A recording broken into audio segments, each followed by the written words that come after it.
নমস্কার, আমি সৌমি। নতুন একটা দিন নিয়ে চলে এসেছি সৌমিজ ডেইলি লাইফে। তোমাদের সকলকে স্বাগত জানাই। সকাল সকাল জলখাবার খাওয়া দিয়ে শুরু করছি। আজকে সকালের জলখাবারটা তোমাদের একটু দেখিয়ে দিই। আজকে আর সাধারণ মুড়ি তরকারি নেই। আমাদের বাড়ির কাছেই একটা ডালপুরির দোকান আছে, খুব ভালো ডালপুরি বানায়। সেখান থেকে বাবাকে বলেছি আমার জন্য 2-3টে এনে দিতে। এই যে আজকে ডালপুরি আর তরকারি।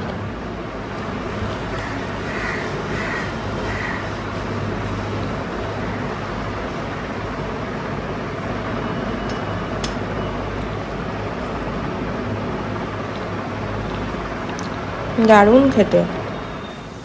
আজকে দুপুরবেলার রান্নাবান্না সব বসে গেছে। এখানে ছানার বড়া ভাজতে বসিয়েছে মা, ছানার ডালনা হবে। আর এখানে একটু মুগ ডাল প্রথমে কাঠখোলায় নেড়ে নেওয়া হচ্ছে, পরে ডাল হবে, মুগ ডাল, ভাজা মুগের ডাল।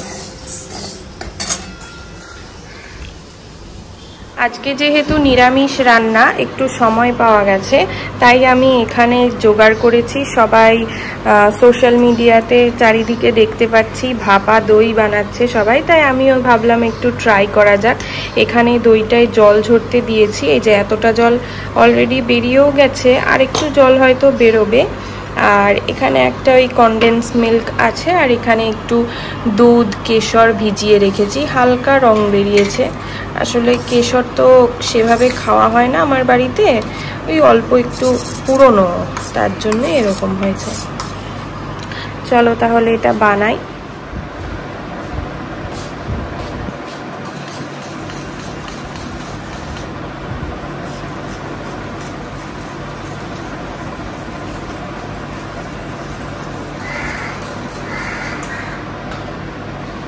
আর একটু মিল্ক মেড লাগবে, তাই একটু দিয়ে দিচ্ছি।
এই যে বাটিতে ঢালার পরে একটা অ্যালুমিনিয়াম ফয়েল দিয়ে বাটির মুখটা একটু ঢাকা দিয়ে দিয়েছি, দিয়ে যে তলায় জল দিয়ে বসিয়ে দিয়েছি।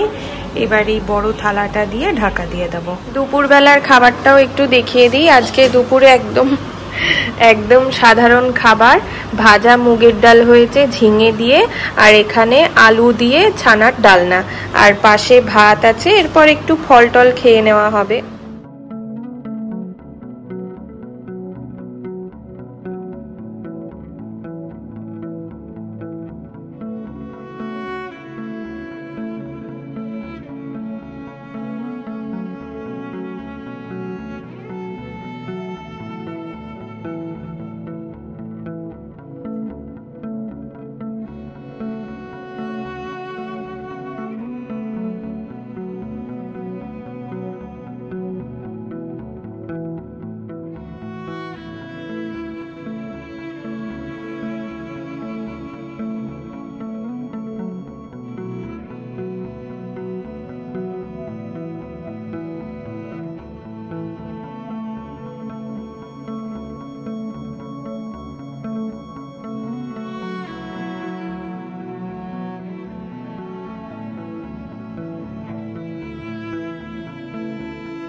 আমি দুপুরবেলাতে যে ভাপা দইটা বানিয়েছিলাম এই কেক টিনটাতে, তো বার করতে গিয়ে না মাঝখান থেকে একটু ভেঙে গেছে, দেখো এখান থেকে। তারপরে আমি এরকম ত্রিকোণ ত্রিকোণ করে কেটেছি, যেমনভাবে কেক কাটে।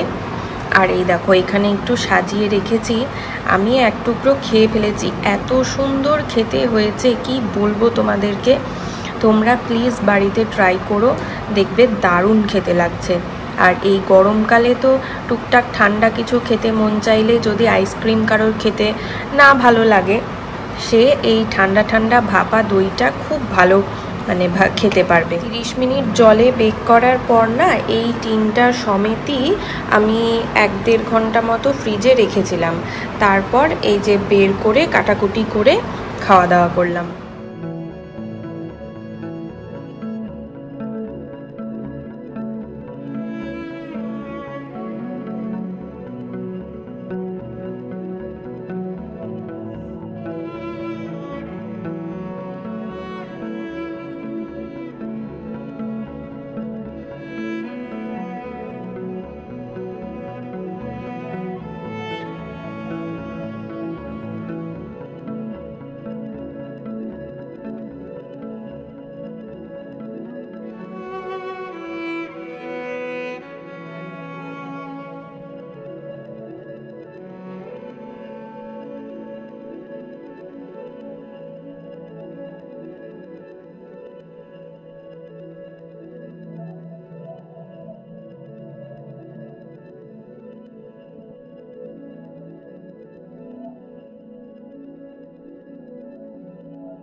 রাতে আজকে একটু ঘুগনি আর রুটি হবে।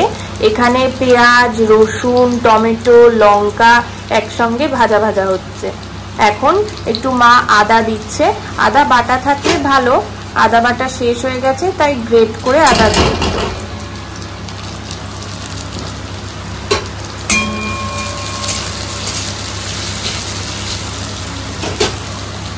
এবার স্বাদ মতো একটু নুন, হলুদ, অল্প চিনি দিতে হবে, দিয়ে মশলাটা ভালো করে কষিয়ে নিতে হবে।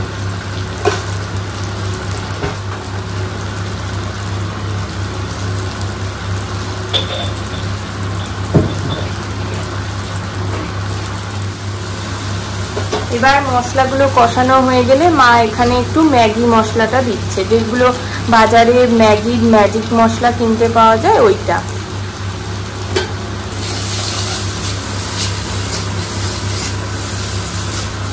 মশলা কষানো হয়ে গেছে, এবার সামান্য একটু জল দিয়ে আর একটু ভালো করে কষিয়ে নিতে হবে। দারুণ একটা গন্ধ বেরোচ্ছে ম্যাগি মশলা। এবার সেদ্ধ আলু একটু আধ ভাঙা করে দিয়ে দিচ্ছে।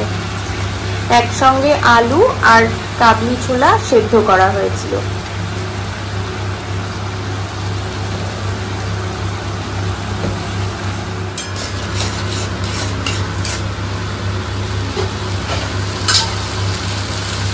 এখন সেদ্ধ করা ছোলাটাও দিয়ে দিচ্ছে।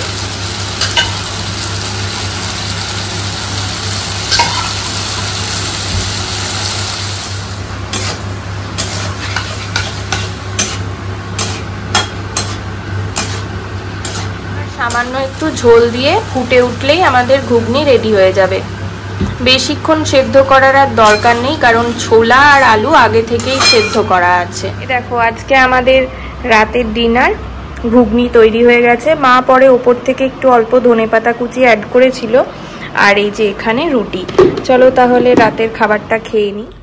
ঘুমোতে যাওয়ার আগে ভিডিওটা একটু এডিট করব। আজ তাহলে ভিডিওটা এই অবধিই রাখছি। ভালো লাগলে একটা লাইক করো, সাবস্ক্রাইব করো। দেখা হবে নতুন একটা দিনের গল্প নিয়ে। টাটা।